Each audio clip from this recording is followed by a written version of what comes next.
Abasubuzi b'omu Kampala abeegattira mu kibiina kyabwe ekyakasiita olwaleero bakyaliddeko Leader of Opposition Joel Ssenyonyi wali mu ofiisi ze mu Parliament ne bamuloopera omusolo omungi ogususse ogubaggyibwako gavumenti ya Museveni ng'ekozesa URA.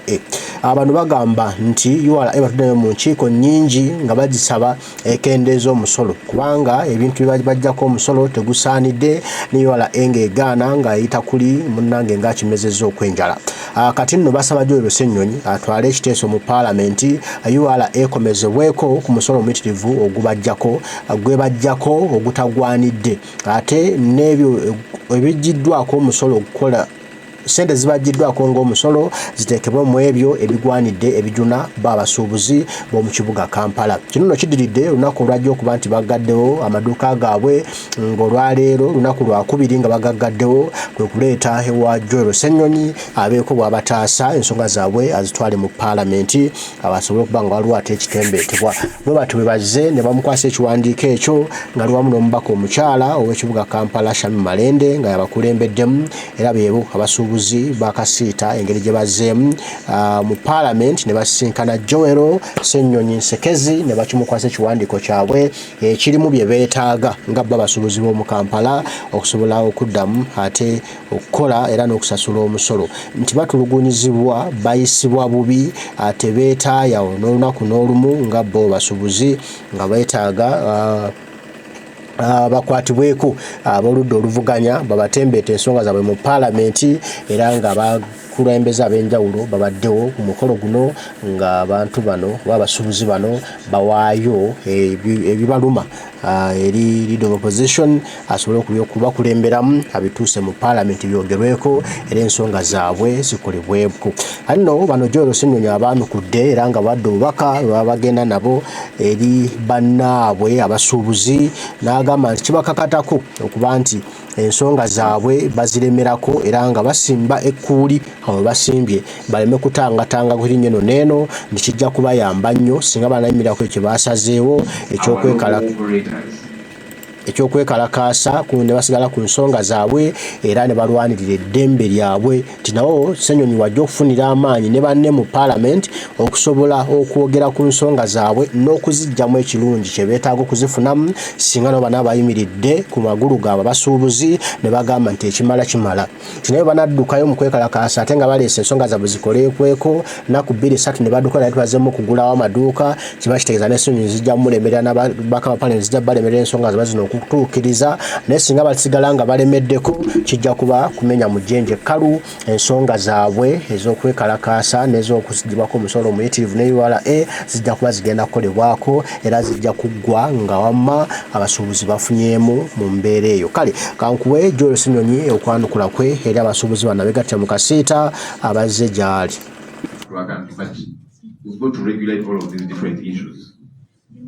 We must be concerned about our local operators, our local business persons, not just focusing on the foreign investors. They come, give them free land, we give them tax waivers, we of late are guaranteeing them money as you're hearing, and if the local people are not cared for, it is wrong. There's no country that does that. I don't know why we do that. We must be different. We'd like to call on URA. Yes, you're doing all you can to hit your targets, but these people are saying they are not on the same page with you. This every system, electronic fiscal receipting and invoicing solution, they're saying they don't understand it. They're saying it is complicating matters for them. They've got to have smartphones, they've got to have internet, and all of these things. You see, one of the critical canons in tax collection, you've got to make it easy for people to pay taxes. When you make it hard, they will evade the taxes, they will not pay. So we are calling on URA, as much as you can, keep engaging these people, even if it means meeting them every week, because these are your partners, they are stakeholders. Give them attention. The other day I saw there was a meeting. I don't know how often those meetings happen. You can't meet them once in a blue moon and move and you just want to enforce. Listen to them. They are raising these critical concerns. Address their concerns. That way you'll be on the same page. We keep hearing of people being exempted. Investors, there's proposals to invest to exempt them from certain taxes, stamp duty, and others. There's proposed tax waivers. We keep asking Ministry of Finance, give us a list of waiver you want to waive taxes from businesses, and the criteria you used. Because they keep saying some of these businesses and these business persons are heavily indebted. If you don't waive their taxes, their businesses are going to crumble. These people are indebted too. They've gotten loans from banks. What's good for the goose should be good for the gander. Gold exporters, they're not bothered. They don't pay taxes, billions of shillings, and we understand there's a directive to say, leave them alone. But why? Is it because, as we hear, it is actually government people that are, doing this gold exportation, so they don't want to pay taxes? Family members. That it is probably family members who are connected to powerful people in this country? Because otherwise these things do not make sense. Ultimately, ladies and gentlemen, we need to, number one, fight corruption robustly, not just talking about it.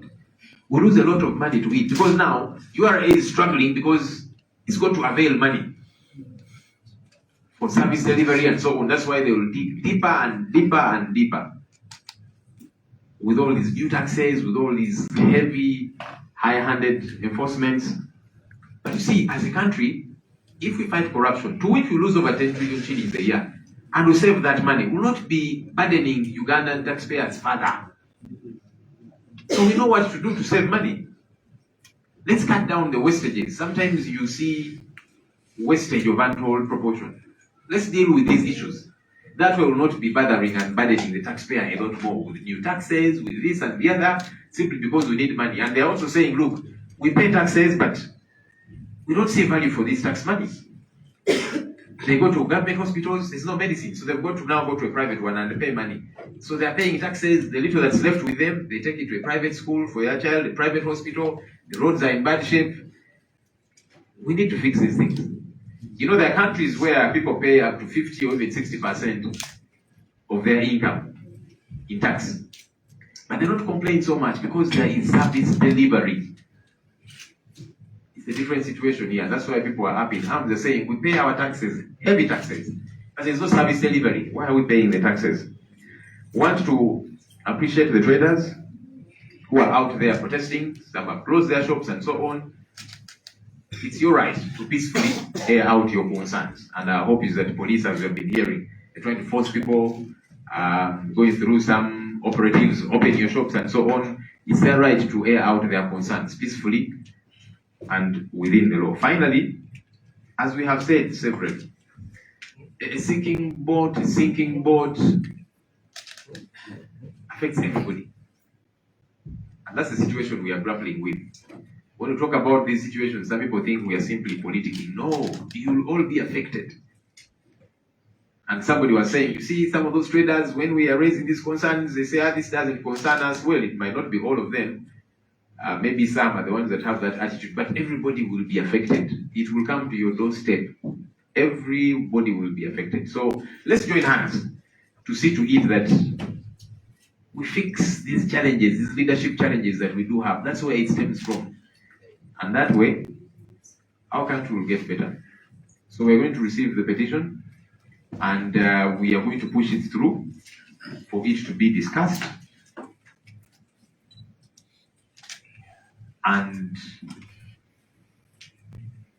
we see how we push these matters, whether it be with all of these systems that are not fully understandable. Why can't it be halted until it is properly aligned? Yeah? These taxes that are being proposed, like we are saying, we can find money once we deal with corruption and wastages and so on. So all these are critical issues that we have got to address. On our part, we shall speak out.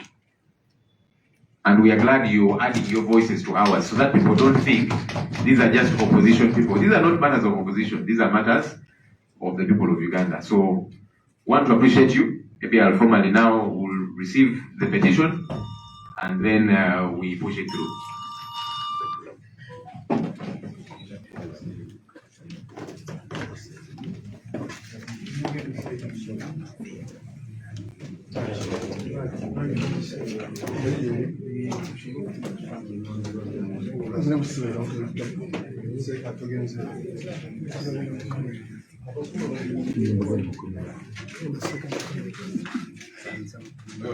Petition to receive Iranga to get following up. Kubekerere usoka zino kubansonga nkulu nnyo era nammwe amaloboozi gammwe sigalenga mugagatta ku kaffe kireme kubeera nti kyaffe ka opposition nenda bintu biri mpulire mu by'Abannayuganda. Mwebale nnyo, mwebale ddala. Petition yeeyo.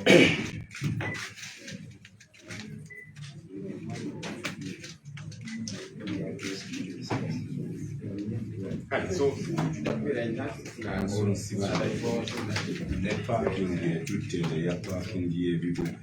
abantu ne bakakuwanga ka 10 n'omala wiiki nga tosasudde ne bakujjako lwaki tosasula nasobola okujjayo eno bakunga ka 10 wiiki ne bakutwala omusango emotoka nabagiwanga.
bwe bityo bwe bitambudde wano mu Parliament mu office y'oludda oluvuganya Joel Ssenyonyi nga abakasiita obanga abasuubuzi baleese petition yaabwe oba ekiwandiiko kyabwe ekyemulugunya ku musolo ogususse URA gwe bajjako okubabonyaabonya nga batali bannayuganda kyokka ate nga abagwira bo tebaggyibwako omusolo ate omwana wa wano ye n'atulugunyizibwa ekibaate n'okuba nti bagaddewo amaduuka gaabwe tebakyakola tebakyayingiza olw'emisolo egisusse mu URA gye bajjako egitabagattako wabula egibasula obusuuzi. Joel Ssenyonyi abasuubiza ensonga zigenda kukolwako agenda kukola kyasobodde naye nabo basigale nga mwebali baleme kukisuulawo ate kati nti beekalakaasa ennaku 2 baziveemu wabula bongere mu maaso beebereremu nabo Parliament ino nga bwesindika ensonga zijja kuba bulungi zijja kuvaamu ekirungi naye nga basoose ne balemerako ne basigala nga beekalakaasa kuba gavumenti ya Museveni ewulira kwekalakaasa ate nga balina okubeerezaamu ddala baleme kuzannya ababeerezeemu paka gye Museveni kuwulira bubi paka kumujja mu ntebe tufune gavumenti ene tukolera emirimu gino bulungi. Ajjukira si Kampala yokka wabula ne Masaka nayo bali mu kwekalakaasa n'amaduuka baagaggadde nga bagamba nedda tebayinza kukkiriza mbeera bwetyo kugenda mu maaso nga tebakyakola ate nga URA bajjako omusingi muyitirivu kyokka n'abaguzi tebaliiyo ate nga buli kimu kyekanamye bo babonaabona bonyi bakolera bwereere n'olwekyo balayidde nti bakugenda maaso nga beekalakaasa paka ng'ensonga yaabwe eteredde naye nze mbasaba twekalakaase paka kujjako Museveni ensonga yammwe egy'okutereera naye ne bwe muneekalaasa ne muddayo ku mirimu Museveni akyaliko era ajja kuyita ennaku 2 ensonga yammwe eddemu mubonebone lwekyo twekalakaase Museveni kugenda ensi yaffe etereere. Mbagala nnyo mwena abaliko mwebale kubaako Omukama Katonda saba bankuumire tujja kuba tuddamu ebigambo nga tubigamba bwana bakkiriza luno Uganda Mugereka batayi mweraba.